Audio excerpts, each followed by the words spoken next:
नमस्कार। भोरे भोर में आपका बहुत बहुत अभिनंदन करते हैं।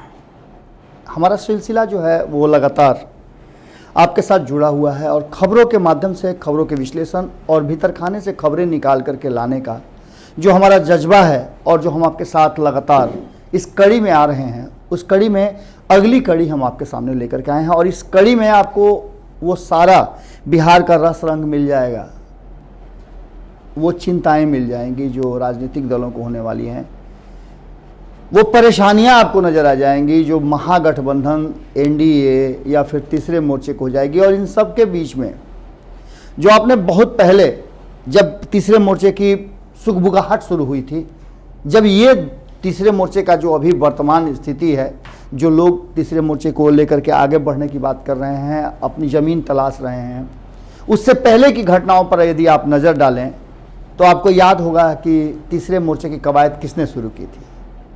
उसके तह में कहीं ना कहीं पप्पू यादव थे, जो लगातार जीतन राम मांझी की नाराज़गी को भजाने के लिए योजनाएं बना रहे थे। सुबह सवेरे रात कभी भी उनके घर चल जाया करते थे। उसमें कन्हैया कुमार को जोड़ने की बात चल रही थी। कन्हैया कुमार के साथ भी बैठकें हुई थी, मुलाकातें हुई थी और एक कयास लगाया गया था। पप्पू यादव ने साफ तौर पे कह दिया था कि वो अनुभवी के साथ साथ बिहार के मुख्यमंत्री भी रह चुके हैं, इसलिए वो तीसरे मोर्चे के लीड करने के सबसे प्रबल उम्मीदवारों में से एक हैं। महागठबंधन और एनडीए, ये दो बड़े जो गठबंधन हैं, ये समझ रहे हैं कि इसमें जो कुछ भी होगा फैसला वो हम दोनों करेंगे। पर मांझी को आप अंडर एस्टिमेट नहीं कर सकते हैं, क्योंकि मांझी के साथ कुछ ऐसे शख्स जुड़े हुए हैं जो लगातार उनकी बातों और उनके स्थितियों को लेकर के अलग अलग तरह से अपनी राहें दिखा रहे हैं, चाल चल रहे हैं। इन्हीं सब के बीच में जिस तरह से जीतन राम मांझी एक बार फिर से चर्चा में आ गए हैं, ये बातें कह रही हैं कि नीतीश कुमार और तेजस्वी यादव अगर ये सोच करके कि निश्चित है कि उनका ही सिक्का चलेगा, दोनों में से कोई ना कोई तो सीएम की कुर्सी पर बैठेगा, तो शायद ये दोनों ही जल्दबाजी या फिर ज़्यादा सोच रहे हैं। जीतन राम मांझी, तीसरे मोर्चे की बात हम करते हैं कि जो तीसरा मोर्चा अभी वर्तमान स्थिति में नजर आ रहा है, जिसे यशवंत सिन्हा के द्वारा लीड किया जा रहा है, जिसमें बहुत सारे पुराने दिग्गज खिलाड़ी भी हैं। ये सारे लोग वही लोग हैं जो कहीं ना कहीं उन्हें या तो एनडीए या फिर महागठबंधन में जगह नहीं मिली, और जगह मिलेगी भी कैसे। अक्सर इनमें से बहुत सारे लोग हैं जो कई बार अपना पाला बदल चुके हैं और लगभग अपनी ज़मीन तलाशने में लगे हुए हैं। इनमें से यशवंत सिन्हा की बात करें तो लगातार भारतीय जनता पार्टी में रह करके भारतीय जनता पार्टी को उन्होंने टारगेट किया है, उनको ले करके आगे लेकर के चल रहा है। बिहार का एक बड़ा अलग अलग राजनीतिक महत्वाकांक्षा वाले व्यक्तियों का कुनबा, जिसमें नागमणि हैं, अरुण कुमार हैं जो पूर्व एमपी हैं, इसके साथ देवेंद्र यादव हैं, बहुत सारे इसके अलावे भी लोग हैं, नरेंद्र सिंह हैं। ये सारे लोग जितने भी हैं, ये सब कहीं ना कहीं टूट करके इधर उधर से बिखर करके और अपनी ज़मीन तलाश कर रहे हैं। लगभग सभी ने अपनी अपनी पार्टियां बना दी हैं। इन सब को लेकर के जो जिस जनाधार की खोज वो करने निकले हैं, वो जनाधार अभी तक शायद उन्हें नहीं मिल पाया है और न ही बिहार की जनता ने उन्हें स्वीकार किया है, क्योंकि बिहार की जनता अभी या तो कोरोना या बाढ़ या फिर अन्य समस्याओं से ग्रसित है और उनके पास अभी इन विषयों पर सोचने का कोई भी अवसर नहीं है और न ही सोचने की तरफ अभी बिहार की जनता गई है। पहले ही से दो बड़े गठबंधन उनके साथ चल रहे हैं, दो नाम उनके सामने हैं, तेजस्वी यादव और नीतीश कुमार का। इस बीच बीच में कहीं कहीं भारतीय जनता पार्टी और लालू प्रसाद भी आ जाते हैं, कहीं कांग्रेस आ जाती है, राहुल गांधी कुछ बयान दे देते हैं जिसको लेकर के फिर से असमंजस की स्थिति, या फिर कहा जाए कि लगता है कि सब कुछ ठीक हो गया। इस बीच में जीतन राम मांझी का अलग अलग दल के नेताओं से मुलाकात करना, जो इन दोनों गठबंधन या फिर कहा जाए कि तीसरे गठबंधन से अलग हैं, तो आपको सोचना होगा कि आखिर ऐसा कैसे हो सकता है। जीतन राम मांझी हमेशा भंडोल करते रहे, अक्सर जहाँ भी रहे हैं वहाँ अपनी बातें मुखरता से रखते रहे हैं। मुख्यमंत्री रहते हुए उन्होंने नीतीश कुमार की बातों को, नीतीश कुमार के इशारों को और नीतीश कुमार के इशारों पर चलने को इनकार कर दिया था। नीतीश कुमार और उनके बीच में शुरुआती दौर में यही तय था कि मुख्यमंत्री तो रहेंगे, पर नीतीश कुमार पूरी तरह से पार्टी के अध्यक्ष होने के नाते अपने हिसाब से सरकार को चलाएंगे। पर जीतन राम मांझी ने बीच में विद्रोह कर दिया और वो अपने हिसाब से सरकार चलाने लगे। स्थितियां क्या हुई आप सभी जानते हैं। एक बार फिर से तेजस्वी और नीतीश कुमार दोनों के लिए एक बड़े कांटे के रूप में सामने आ चुके हैं। और आपको बता दें कि AIMIM के साथ उनकी बैठकें हो चुकी हैं। हमने आपको पहले ही बताया था कि वो AIMIM की रैलियों में जाने के लिए पहले से भी तड़फड़ा रहे थे। अचानक से महागठबंधन के कई नेताओं ने उन्हें समझाया और तब जाकर के वो विराम लगा पाए थे। बड़ी मुश्किल से उन्हें रोका गया था और हवाला दिया गया था कि झारखंड चलिए, झारखंड में महागठबंधन की सरकार बनने जा रही है। और भारतीय जनता पार्टी को यह दिखाना भी जरूरी है कि महागठबंधन एकजुट है। पर एकजुटता की जब जब बात होती है तब तब आपको पता ही है क्या होता है। इन सब बातों के बीच में 2015 में जो जनादेश जनता ने दिया था, आपको पता है कि उस जनादेश में क्या कुछ हुआ था। बिहार की जनता ने नीतीश कुमार के साथ लालू प्रसाद और कांग्रेस को जनादेश दिया था। अच्छी खासी सीटें मिली थी तीनों को मिला करके, लगभग 180 से ऊपर सीटें, 83 के आसपास सीटें मिली थीं। और इन सीटों को लेकर के महागठबंधन और बिहार की जनता दोनों ही एक परिवर्तन की तरफ बढ़ चली थी। ऐसा लगा था कि अब बिहार में एक नए युग की शुरुआत होगी। नीतीश कुमार ने वादा भी किया था, पर बीच में ये सारी चीज़ें लगभग समाप्त हो गई और 2 साल से भी कम वक्त में नीतीश कुमार ने फिर से अपने पुराने घर को ही ज़्यादा मजबूत अखाड़ा समझा या मजबूत खूंटा समझा।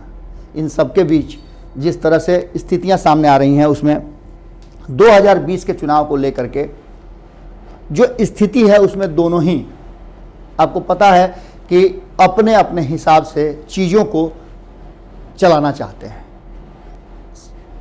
चुनाव से पहले और चुनाव के बाद दोनों यही चाहते हैं कि उनके हाथ में वो चाबी रहे, जिस चाबी को लेकर के सरकार का गठन हो सके। उनके बिना किसी सरकार का गठन नहीं हो, यही चाहते हैं नीतीश कुमार और तेजस्वी यादव।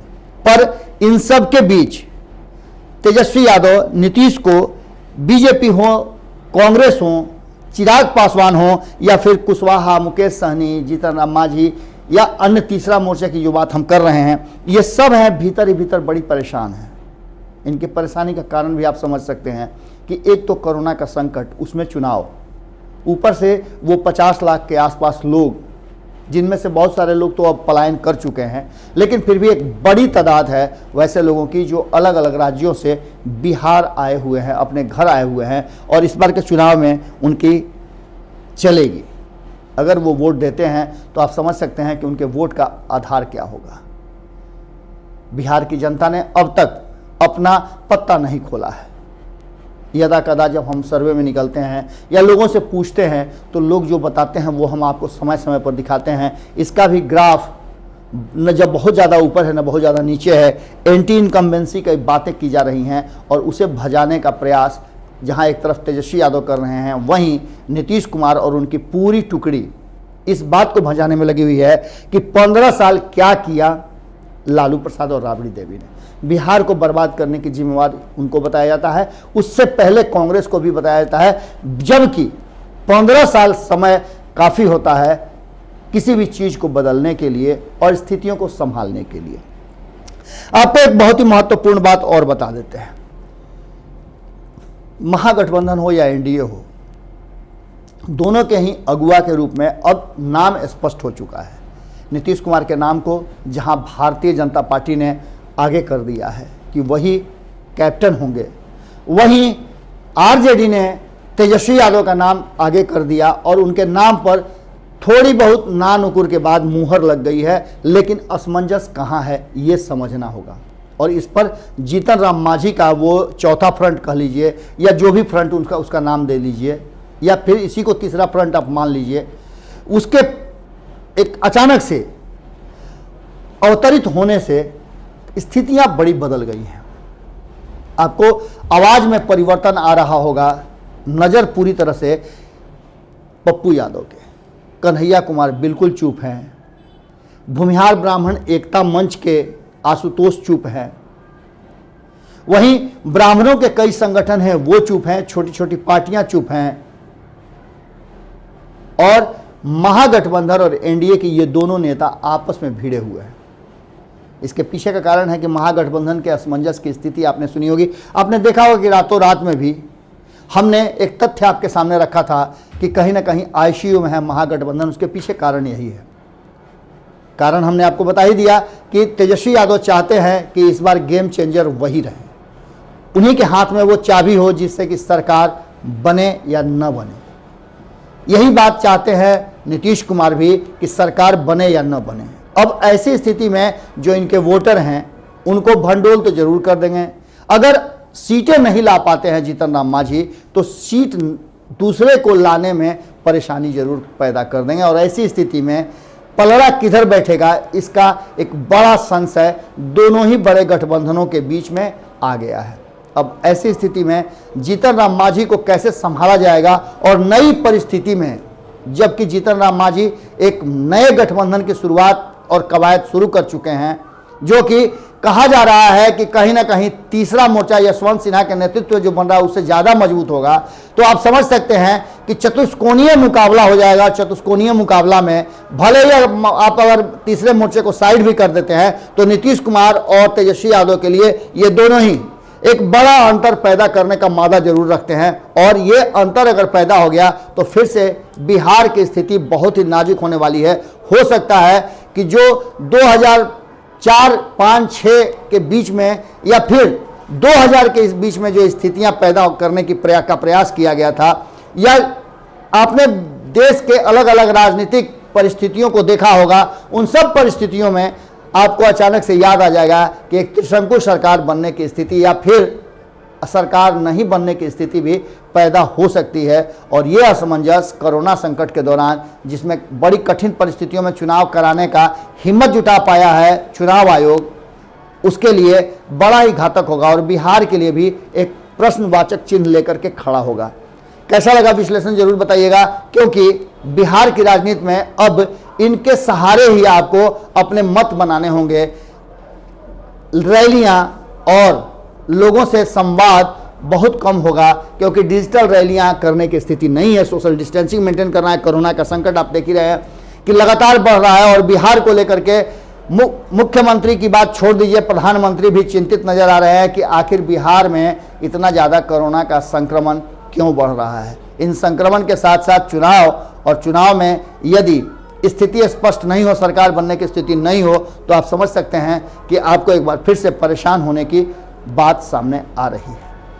जुड़े रहें। यदि आपने हमारा चैनल नहीं सब्सक्राइब किया है तो जरूर कर लीजिए, क्योंकि इस तरह की खबरें आपको इसी चैनल पर मिलेंगी। नमस्कार। बढ़ाएं अपना कदम सक्सेस की ओर शिखर करियर इंस्टीट्यूट के साथ। शिखर करियर इंस्टीट्यूट पूर्वी भारत में एकमात्र कोचिंग संस्थान जो एक्सक्लूसिवली है मेडिकल एंट्रेंस एग्जाम के लिए।